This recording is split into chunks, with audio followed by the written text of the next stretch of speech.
निर्जला एकादशी का व्रत कैसे करें जो प्यास कम लगे।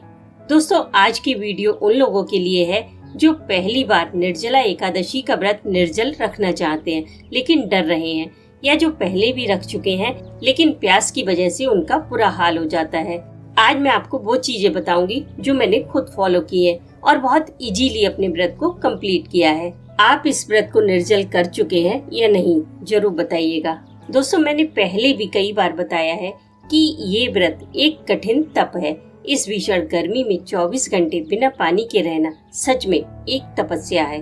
तभी तो इस व्रत का महत्व इतना ज्यादा है कि इससे साल की सभी एकादशियों का फल प्राप्त हो जाता है और आपके मन की दबी हुई इच्छा भी पूरी होती है। अगर आपकी श्रद्धा अटूट है तो आप इस व्रत को जरूर कर पाएंगे। उसके लिए इन 8 बातों का ध्यान रखिए। पहली बात, एकादशी से एक दिन पहले शाम को लगभग 1.5 लीटर नींबू पानी पीजिए ग्लूकोज मिलाकर। पानी को धीरे धीरे पीना है। इससे आपके शरीर में पानी की कमी नहीं होती और प्यास कम लगती है।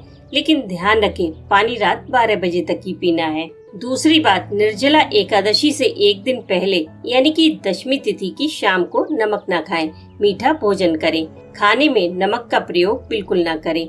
जैसे कि हम करवा चौथ के व्रत में एक दिन पहले कुछ मीठा खाते हैं, वो इसीलिए होता है कि प्यास कम लगे।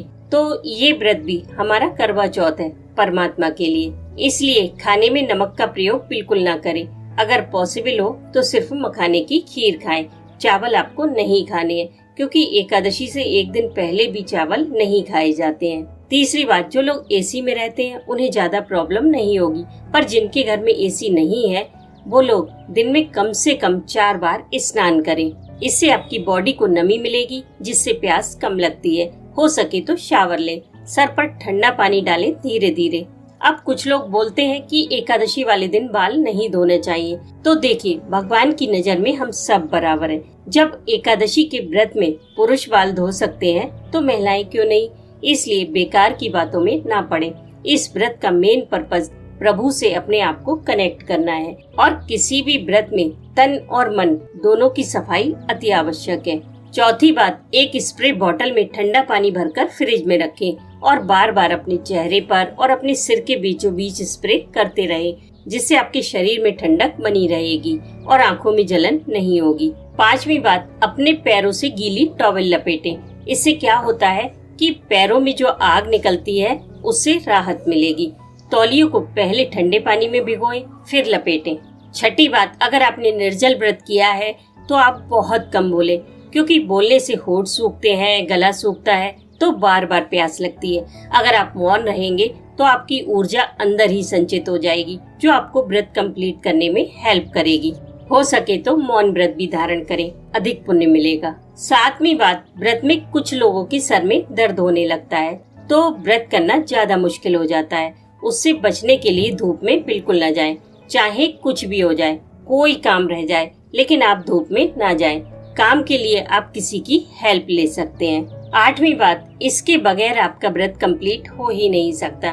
निर्जला एकादशी वाले दिन पूरे दिन आप प्रभु की शरणागति रहिए। उस दिन पूरे दिन मन ही मन उनके नाम का जाप कीजिए। विष्णु सहस्त्र नाम का पाठ कीजिए। ये काफी बड़ा है। अगर एक बार में ना कर सके तो 2 बार में कीजिए, 4 बार में कीजिए।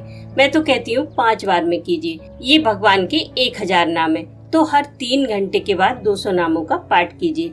इस तरह आप पूरे दिन उनके नामों का जाप कर सकेंगे, क्योंकि प्रभु के नाम में इतनी शक्ति है कि भव सागर भी पार हो जाता है। ये तो सिर्फ एक दिन का व्रत है। ये 8 टिप्स यदि आप फॉलो करेंगे तो व्रत कब पूरा हो गया आपको पता भी नहीं चलेगा। लेकिन व्रत तभी कीजिए जब इसके प्रति आपकी खुद की श्रद्धा हो। देखा देखी या जबरदस्ती व्रत करेंगे तो आपको भूख भी लगेगी और प्यास भी। पर अगर प्रभु से प्रेम है तो कोई परेशानी उनसे बड़ी नहीं लगेगी। व्रत शुरू करने से पहले संकल्प अवश्य लें। इससे आपकी इच्छा शक्ति मजबूत होगी जो आपको व्रत पूरा करने में हेल्प करेगी। और हाँ, एक जरूरी बात, अगर आप सभी एकादशियों का व्रत नहीं करते तो आप इस एक व्रत को निर्जल रखकर सभी एकादशियों का फल प्राप्त कर सकते हैं। और एकादशी का व्रत अगर शुरू करना चाहते हैं तो इस निर्जला एकादशी से अपने व्रत की शुरुआत कर सकते हैं। ये बहुत बड़ी एकादशी है। इस व्रत का पारण एक तुलसी पत्र से करें।